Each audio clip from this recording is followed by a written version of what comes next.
እግዚአብሔር ሎማዓንቲ ንዓኻ የዘራርበካ ከም ዘሎ ትፈልጥ ዶ? ምናልባት መልሲ ንምርካብ ትደሊ ትኸውን፣ ግን እቲ መልሲ ኣብ ቅድሚ ዓይንኻ ከሎ ኣስተውዒልካሉ ኣይትፈልጥን። ብዙሕ ግዜ እግዚኣብሔር ብዓብዪ ድምፂ ጥራሕ ዘይኮነስ ብስቕታ በናእሽተይ ምልክታት እዩ ዝዛረበና።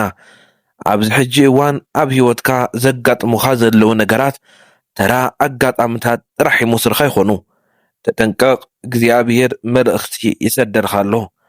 ኣብዛ ቪድዮ እግዚኣብሔር ንዓኻ ክዛረበካ ከሎ ትጥቀመሎም 7 ዘይተፈለጡ ምልክታት ክንርኢ ኢና። እቲ 7ይ ምልክት ሂወትካ ሙሉእ ብምሉእ ክቕይሮ ስለ ዝኽእል እስካብ መወዳእታ ተኸታተሉና። ሰላም ክቡራት ተኸታተልቲ፣ ኩልና እግዚኣብሔር ከዛርበና ንደሊ ኢና፣ ግን ብዙሕ ግዜ ድምፂ ኣምላኽ ከመይ ከም ዝኾነ ኣይንፈልጦን። እግዚኣብሔር ሎሚ እውን ይዛረብ እዩ፣ ግን ብኸመይ? ኣብዛ ቪድዮ እግዚኣብሔር ክዛረበካ ከሎ ዘርእዩ 7 ወሰንቲ ምልክታት ክንርኢ ንኸውን። ምናልባት እግዚኣብሔር እናተዛረበካ እናሃለወ ኣስተውዒልካሉ ዘይትፈልጥ ትኸውን። እስቲ ብሓባር ንረአዮ። ቀዳማይ ናይ ውሽጢ ሰላም።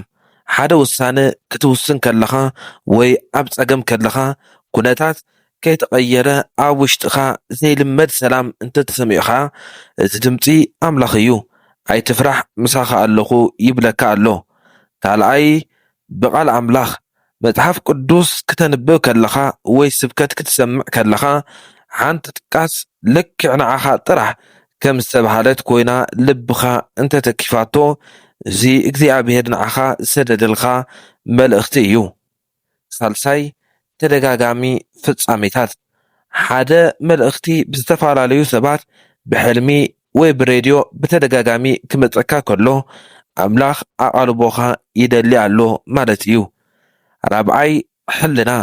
ሕልናኻ ሓደ ነገር ክትገብር ወይ ክትሓድግ ክወቕሰካ ከሎ ወይ ክደፋፍአካ ከሎ እግዚኣብሔር ብመንፈሱ ገይሩ ይመርሓካ ከም ዘሎ ሕሰብ። ሓምሻይ ዝተዓፅኡ ዝተኸፈቱን ማዕፆታት።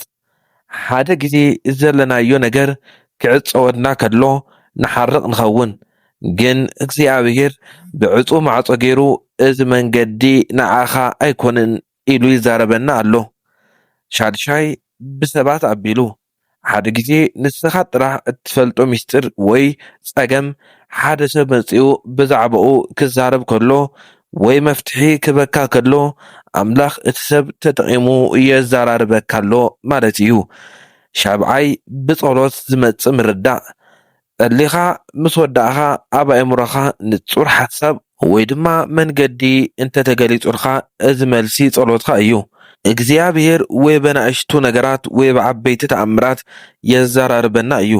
እቲ ዓብዪ ነገር ንሕና ክንሰምዖ ድልዋት ምዃንና እዩ። ካብዞም 7 ምልክታት ንዓኻ ዝገጠመካ ኣሎ ድዩ?